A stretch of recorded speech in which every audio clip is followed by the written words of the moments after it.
Thank you so much for joining me today. Today's video is going to be a literacy one, and I hope that you are well at the time that you are watching this. It's a busy time for us all. This is the time each year when I take on the challenge of teaching all my students how to crochet a pot holder. This is what we give to our parents for Christmas, and it's a really good double thickness pot holder that is pretty much a treasure, but it is not easy to teach them all how to do this skill. And I found a ball of yarn in my room the other day, and I was going to take it apart and reuse it and start again. And then I thought, no, this is a pretty beautiful thing. This is someone's beginnings of a chain, a variety of different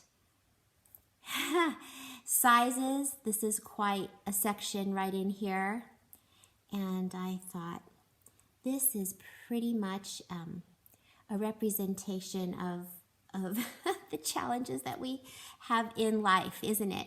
And whatever your challenges are, big or small, I hope that you are finding courage, and if you are in need of courage, I hope that I can give you courage today.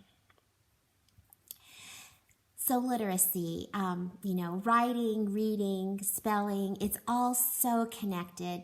And I have been noticing in my students' writing that they don't know how to use your and your. Consistently, they don't know how to use it. And I was, starting to get frustrated. Like, why can't they do this? And then it hit me. Has anyone ever taught them this skill? I mean, I know it's been taught, but I sure haven't taught it this year. I didn't spend any time on it, and I thought that's something I need to do, because we all know that some students miss those first lessons. They just weren't ready developmentally, or for whatever reason, they miss things along the way. So we really do need to repeat. So I found a worksheet on Teachers Pay Teachers that I liked. It has, you're going to use your and your appropriately. And I thought, I can just teach a little lesson and give them the worksheet, and then they'll know it. But something told me to stop. And this little idea is so simple that maybe you've already thought of it. It's kind of like well, duh, why didn't I think of this before? But this is what I came up with. And I haven't been doing it in whole class. I've been doing it in my small guided reading groups. And I've been doing it over the course of a few weeks. And this is how I started. I just made little index cards for each student to have a pair. And I asked them we spent some time looking at the words. What do you notice about these words? And some students said that they were the same. And I thought, well, that is a really good signal right there, that they really don't see a difference. And some students noticed that there's a comma. So I was able to teach them, well, it looks just like a comma, but when it's raised up there, we call it an apostrophe. And then I showed them, how this came to be, how it really is you are. They didn't know that. And it was mind-boggling for them to comprehend that someone would want to shorten you are. It made no sense to them. But then I asked them to say some sentences, and they never said you are. They said you're. And I said, see, even we shorten it when we speak. So that helped a little bit, but they still were a little confused about this whole contraction business with this word. And then I had them put their cards down, and I would orally say a sentence, and they had to hold up which card was appropriate. And this was really challenging for many of them. Some of them got it right away, others really struggled. And but here's the part that made me so happy, is they said, this is fun. Liam Smith said, this is fun. And others said it too. One of them said, I could do this all day. And they really enjoyed it. And then I had them practice writing it on a whiteboard. I would say a sentence or a phrase, and I would go around each one and say it like personally to them, like, you're a very good soccer goalie, I said to one of them. And then they all had to write which one it was on their whiteboard. So I stopped there, and then the next week I did it again. And they were so excited to do it again. I passed out the cards, they held them up, and then we practiced writing them.